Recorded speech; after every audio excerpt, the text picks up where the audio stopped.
Good evening. I'm Colonel Khachatreantzs, Great Armenia TV. Today, about preparing for the final collapse of the Soviet Union and the dissolution of the Russian Federation. It's a report from Hudson Institute, United States, December 14, 2022, by Luke Coffey. The fall of the Berlin Wall in 1989 and the resignation of Mikhail Gorbachev as president of the Soviet Union in 1991 marked the start of the USSR's collapse, but not the collapse itself. While the USSR ceased to exist as a legal entity after 1991, the collapse of the USSR is still happening today. The two Chechen wars, Russia's invasion of Georgia in 2008, Russia's annexation of Crimea in 2014, the on and off border skirmishes between Kyrgyzstan and Tajikistan, and the 2022 Karabakh War between Armenia and Azerbaijan are just a few examples showing that the Soviet Union is still collapsing today. What about Armenia and Nagorno Karabakh or Artsakh? You know what? I can tell you this is a comment to this good report of Mr. Luke Coffey. I want to say that actually Armenia or Nagorno Karabakh, better to say Artsakh, which is at least 3,000 years old Armenian province, was gifted by Joseph Stalin to Azerbaijan in 1921, and then after the collapse of Soviet Union and after the war, so-called 44-day operation, special operation or war against Armenia, it was handed to Azerbaijan or Turkey, Azerbaijan by Russia. Why? And they intended also to hand over all the other parts of Armenia to Turkey and Azerbaijan. Why? Because Russia doesn't want the strengthening of the West, doesn't want the strengthening of Armenia. Russia doesn't want to give Armenia to the Western civilization. And because Russia is spiritually the enemy of West, the enemy of Armenia, and it is close by its spirit to Turkey and Azerbaijan. This is why they surrendered Armenian lands to Turkey and Azerbaijan.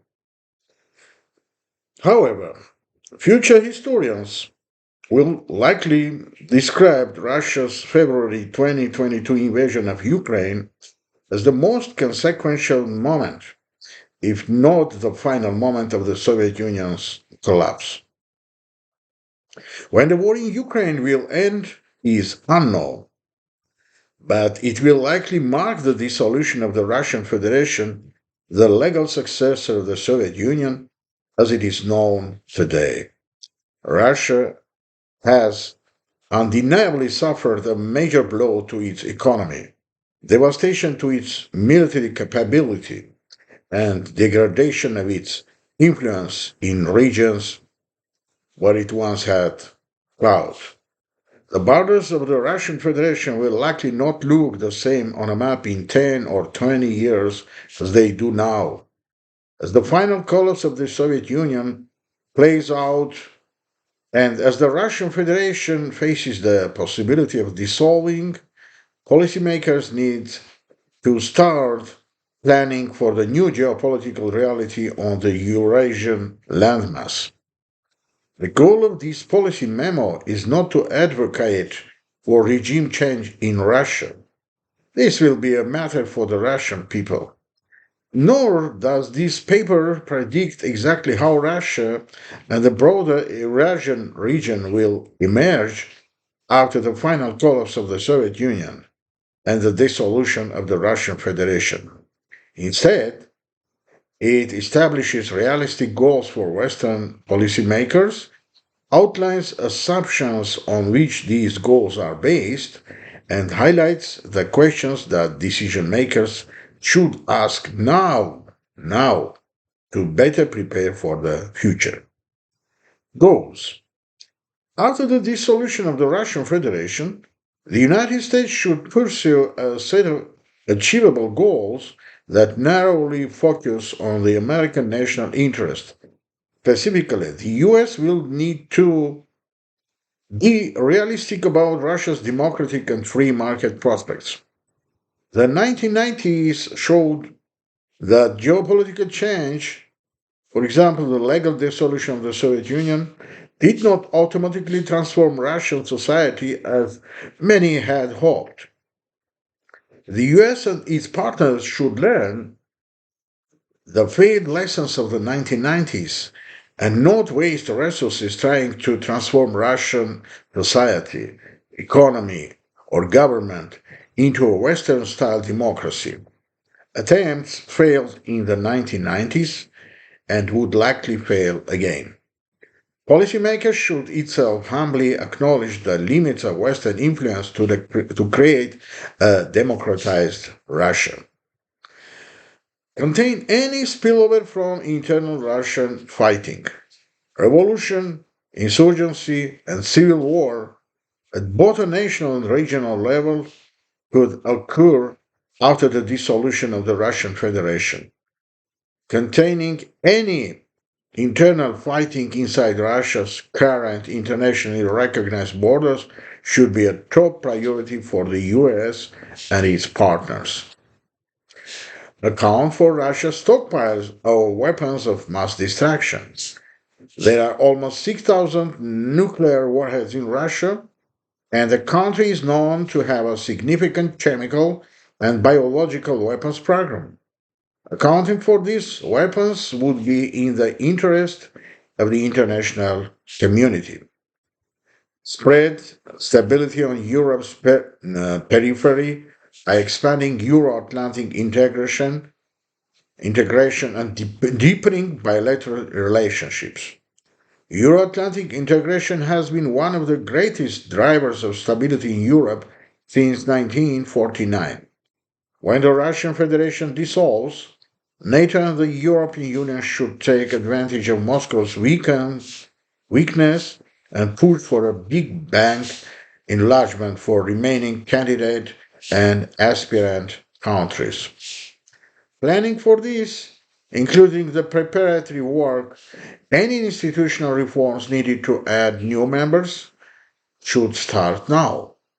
Where NATO or European Union membership is not appropriate, the United States should pursue stronger relations on a bilateral or multilateral basis, especially by leveraging regional groupings like the Guam or the Organization of Turkic States. Maintain superior military strength in Europe. After the end of the Cold War, many policymakers hoped for a so-called peace, dividend in Europe. Peace dividend in Europe. Based on this hope, multiple administrations reduced military spending and decreased America's force posture in Europe. But the peace dividend never martialized, and the United States and its allies were underprepared for Russia's aggression. Underprepared for Russia's aggression. America should not make the same mistake now. Some will argue that the end of the Russian Federation will remove any need for a strong United States military presence in Europe. But nobody knows what kind of Russia will emerge after Putin's regime. So the US and its partners should take steps to mitigate, marginalize, contain, deter, and if necessary, defeat Russia for the foreseeable future. When possible, hold those in Russia accountable for atrocities committed in Ukraine. Ukrainian President Zelensky made an interesting proposal supported by various Western parliamentary bodies to create a special tribunal for the punishment of the crime of aggression against Ukraine. The tribunal would hold Russia's most senior political and military leaders accountable for committing the crime of aggression against Ukraine. Even if the possibility of convicting Russian political and military leaders is remote, the international community should still try. A chaotic situation inside Russia could create opportunities for the international community to hold these perpetrators accountable. Planning assumptions. Although no one can predict what kind of Russia will emerge after the end of Putin's rule, some reasonable assumptions can help policymakers plan better. These planning assumptions include Russia will further fragment. The dissolution of the Russian Federation, whether de facto or de jure, could shatter Russia's geopolitically. This further fragmentation will likely not be as straightforward or clean cut as the emergence of the 15 new states after the legal dissolution of the USSR in 1991. Policymakers should assume that further fragmentation of Russia will be more like Chechnya in 1994, brutal conflict, than Estonia in 1991, peaceful and straightforward. For example, certain Russian regions will have a significant population of unemployed combat veterans. As sizable numbers of Russian soldiers in Ukraine are from just a few regions of Russian Federation. Thousands of young men from ethnic minorities will have combat experience from Ukraine and will return to their home regions with little economic or social future. Many of these regions have been prone to independence movements and insurgency in the past. This could make internal fighting more likely. China and Turkey will try to fill the power vacuum across Eurasia. China and Turkey will compete for influence in Central Asia and the Caucasus, where Moscow has traditionally had a lot of clout. Competition may occur in the Russian Far East too. Private armed groups will proliferate. There may be a proliferation in the number of private armies, for example, Wagner Group, or subnational armed groups, for example, the Chechen 141st Special Motorized Regiment, commonly referred to as Kadyrovtsi. When the Russian state collapses, these groups and their leaders will become important power brokers in a post-Putin Russia, especially in a society that will have tens of thousands of veterans from Russia's invasion of Ukraine. Putin's replacement will not be Thomas Jefferson. In the immediate aftermath of President Putin's regime, whoever replaces him will be just as nationalistic and authoritarian. Western policymakers should stop hoping for a moderate Russian leader who wants peace with his neighbors and reforms at home. Russia will be back. Regardless of how bad Russia's defeat in Ukraine might be, and regardless of how degraded the Russian economy and military will become as a result, Moscow will never abandon its imperial designs on Eastern Europe, even if rearming and rebuilding take several decades. Moscow will be a threat to its neighbors. The United States and NATO have to base their force posture and strategies on this assumption. 7 questions policymakers should ask now. No one can offer concrete recommendations for policymakers regarding a post-Putin's Russia. However, they should ask 7 questions now while considering the aforementioned goals and assumptions to better prepare for the final collapse of the Soviet Union and the dissolution of the Russian Federation. First, what should the US do to coordinate an international response to the calls for independence and self-determination that will likely emerge across Russia? The Russian Federation consists of 83 federal entities, in fact 89. Many comprise people with a shared culture, history, and language different from Russia's Slavic population. Some of these entities already have low level independence movements. In the aftermath of the dissolution of the Russian Federation, policymakers could expect some of these federal entities to declare independence. The United States needs to work with its partners to coordinate a response to these calls for self determination in a way that is aligned with US interests and is in accordance with the international law.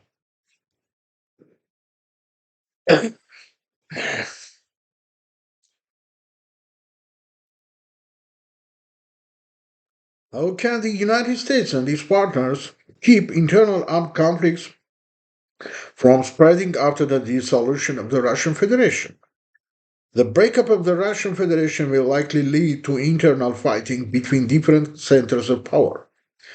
It is in America's interest that fighting and conflict remain inside the current borders of the Russian Federation and do not affect neighboring countries. So the United States and willing partners will need to enhance bilateral cooperation across the Eurasian landmass to improve military, border security, law enforcement, and security sector capabilities. 3. How can the United States and its partners coordinate an international response to safeguard Russia's WMD stockpiles? It means weapons of mass destruction stockpiles. The Russian Federation thousands of nuclear weapons, along with its chemical and biological weapons programs, pose a risk to global security, global stability, if there is no security or accountability. This issue should be a cause for common concern for the international community. The United States should think now about how it will lay the efforts to address these matters. For starters, it needs to invest more in better detection capabilities at border crossing across the region. 4. Should NATO and the European Union take advantage of Moscow's weakness and push for a big bang enlargement for remaining candidates and aspirant countries? There are several countries in Europe that aspire to someday enter the European Union, either the European Union or NATO or both. For countries like Georgia and Ukraine, the primary stumbling block has been pressure and armed aggression from Russia. If the Russian Federation dissolves, the European Union and NATO should consider accelerating the membership process for select countries. 5. How can the United States and its partners coordinate economic and reconstruction assistance for regions under Russian occupation that will be liberated? Not only will the dissolution of the Russian Federation likely lead to calls for independence from certain regions inside Russia, but places where Russia currently occupies territory outside its borders, will also likely be liberated. This includes Transnistria in Moldova, Abkhazia and Tskhinvali, also known as South Ossetia regions in Georgia, and Crimea and other places in Ukraine, currently under Russian occupation. Washington will have a unique opportunity to help these United States partners restore their territorial integrity inside their internationally recognized borders. The faster and more effectively this is done, the more stability the situation will become. The more stable the situation will become. 6. What does the United States need to do? Coordinate an international regional response to resolving existing border disputes between the Russian Federation and some of its neighbors. These include the disputes or disputed islands of Ukraine, Zhetsky, Ukatny, and Mali Zemchuzny in the Caspian Sea. It's not Ukraine, but in Caspian Sea. The Estonian-Russian de facto border, the status of northern territories, and possibly the Karelian question. These might seem small issues to Western policymakers located thousands of miles away, but each has the potential to become a regional problem that could have global implications. And the last question, the seven.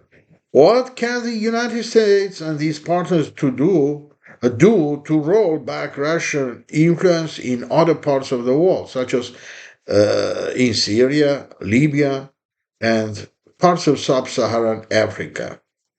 Due to Russia's invasion of Ukraine, Moscow's influence in certain parts of the world has already decreased. If the Russian Federation collapses, the Kremlin's client states and proxy forces across the Middle East and Africa will also be affected. The United States needs to start working now with its partners to develop a strategy on how to increase Western influence in regions where Russian influence is declining. Conclusion. Russia's invasion of Ukraine in February 2022 has changed the security situation in the North Atlantic region in a way not seen since World War II. The Eurasian landmass will not fully feel the consequences of Russian invasion, especially if Ukraine is victorious, for years. Policymakers need to recognize the historical magnitude of the situation and start preparing accordingly. The success of Ukraine on the battlefield against Russia could offer a once in a lifetime opportunity to put Russia back inside its geopolitical box for a generation. This would create a new geopolitical reality not seen in a generation. As policymakers plan for this new geopolitical reality, they should learn the lessons from the 1990s when Western decision makers naively hoped for democratic governance and economic reforms in Russia. That never materialized. If Moscow's behavior on the world stage since 1991 has shown anything, it is that Russia is unlikely to become a responsible global actor in the foreseeable future. Instead of focusing on the unachievable, uh, American decision makers should pursue pragmatic and realistic politics that advance the national interests of the United States of America. That's it. Thank you for your attention. Have a good one.